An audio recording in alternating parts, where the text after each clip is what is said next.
देब्रीगढ़ wild life sanctuary के बारे में डिस्कस करेंगे इस लेक्चर में। ये रिसेंटली न्यूज में है क्योंकि उड़ीसा गवर्नमेंट ने इस वाइल्ड लाइफ सेंचुरी के पास से 420 फैमिली को रीलोकेट करने का प्लान बनाया है। ये जीरो कनेक्टिविटी विलेज एरियाज है, यानी कि जीरो कनेक्टिविटी का मतलब है कि देब्रीगढ़ जो वाइल्ड लाइफ सेंचुरी है उसी के आसपास ये फैमिली बसी हुई थी, उन्हीं के पास घर बना हुआ था। वाइल्ड लाइफ सेंचुरी मतलब एक फॉरेस्ट एरिया, जंगल है, बहुत घना जंगल होता है या फिर कैसा भी जंगल होता है, पेड़ वगैरह होते हैं, वहाँ पे जंगली जानवर रहते हैं, तो उसको वाइल्ड लाइफ सेंचुरी डिक्लेयर कर देते हैं। तो इसके आसपास जो फैमिली को रीलोकेट किया जा रहा है, मतलब यहाँ से दूसरे जगह पे उन्हें बसाया जाएगा। क्यों बसाया जा रहा है? टारगेट यह है कि मैन एनिमल कॉन्फ्लिक्ट को रोका जाए, क्योंकि मैन एनिमल कॉन्फ्लिक्ट का मतलब है अगर कोई जंगली जानवर जैसे आता है बाहर निकल के जंगल से, और यहाँ पे ये जंगल है, यहाँ से निकल के घरों के आसपास आया, यहाँ पे लोग रह रहे हैं, तो यहाँ पे जो लोग रहते हैं इनको मार देते हैं, या फिर जंगली जानवर का मौका लगता है तो भाई साहब फिर वो आदमियों को मार देता है। तो ऐसे ये कॉन्फ्लिक्ट होता रहता है, मैन एनिमल कॉन्फ्लिक्ट। तो इसी को रिड्यूस करने के लिए और जो लोकल लोग यहाँ पर जो रहते हैं फैमिलीज, उनकी लिविंग कंडीशन को इंप्रूव करने के लिए इनको डिस्प्लेस किया जाता है अदर प्लेसेस पे। तो इसी तरह से अभी लोकेट किया जा रहा है इनको। लोकेशन कहाँ पे है ये वाइल्ड लाइफ सेंचुरी की? ये उड़ीसा की जो डिस्ट्रिक्ट है, बारघाट डिस्ट्रिक्ट, वहाँ पे है ये जो देब्रीगढ़ वाइल्ड लाइफ सेंचुरी है। और इसी के पास ही हीराकुंड डैम बना हुआ है, हीराकुंड बांध, ये महानदी रिवर पे बना हुआ है।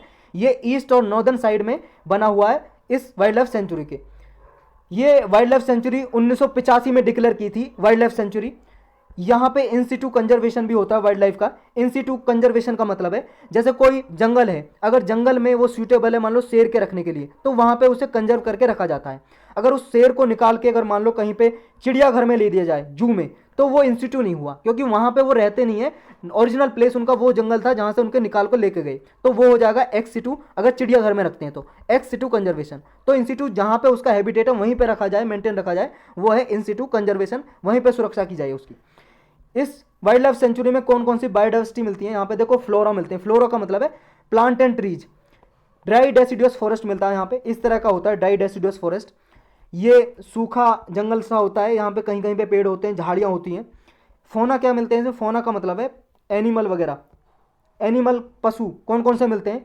यहाँ पे देखो पशु मिलते हैं, ये 4 हॉर्न्ड एंटीलोप, 4 सींग वाला यहाँ पे हिरन मिलता है। इंडियन लेओपार्ड मिलता है, इंडियन लेपर्ड, इंडियन एलिफेंट, हाथी, सांबर, चीतल, गोर। ये देखो भाई साहब, ये आपको दिखाई दे रहा है 4 हॉर्न्ड एंटीलोप, ये 4 सींग है इसके माथे पे, ये उसके सिर पे, ये 4 सींग वाला हिरन है। और ये है इंडियन लेपर्ड, और ये आपको हाथी सबने देखा ही होगा, ये है हाथी, इंडियन एलिफेंट। और ये है सांबर, सांबर ये भी हिरन की प्रजाति है, और ये भी हिरन की प्रजाति है। ये स्पॉटेड डियर बोल लो या चीतल बोल लो, इसको चीतल भी बोलते हैं या स्पॉटेड डियर, स्पॉट होते हैं इसकी बॉडी पे, इसलिए स्पॉटेड डियर। और ये है गोर, भारतीय भैंसा, इंडियन बिसन भी बोलते हैं इसको, इंडियन बिसन, भारतीय भैंसा, कई कैटेगरी होती है इसकी। कुछ मेजर प्रोटेक्टेड एरिया है उड़ीसा में, कुछ नेशनल पार्क है, जैसे भीतरकनिका नेशनल पार्क है, सिंपलीपाल नेशनल पार्क भी है यहाँ पे, और सिंपलीपाल बायोस्फीयर रिजर्व भी है। वाइल्ड लाइफ सेंचुरी है कुछ, जैसे बदरमा, ये वाइल्ड लाइफ सेंचुरी है। चिल्का वाइल्ड लाइफ सेंचुरी है, जिसको नालाबन आइलैंड है इसके अंदर, चिल्का वाइल्ड लाइफ सेंचुरी में। चिल्का लेक भी है इसी के पास, झील, चिल्का झील। हाथगढ़ वाइल्ड लाइफ सेंचुरी है, ये बैसी पल्ली वाइल्ड लाइफ सेंचुरी है। कोटागढ़ वाइल्ड लाइफ सेंचुरी है। Nandan Kanan wild life sanctuary है यहाँ पे। लखारी वैली वाइल्ड लाइफ सेंचुरी है। गहीर मात वाइल्ड लाइफ सेंचुरी है, या मैरीन वाइल्ड लाइफ सेंचुरी भी बोलते हैं इसको। तो ये इसमें मेजर वाइल्ड लाइफ सेंचुरी और नेशनल पार्क हैं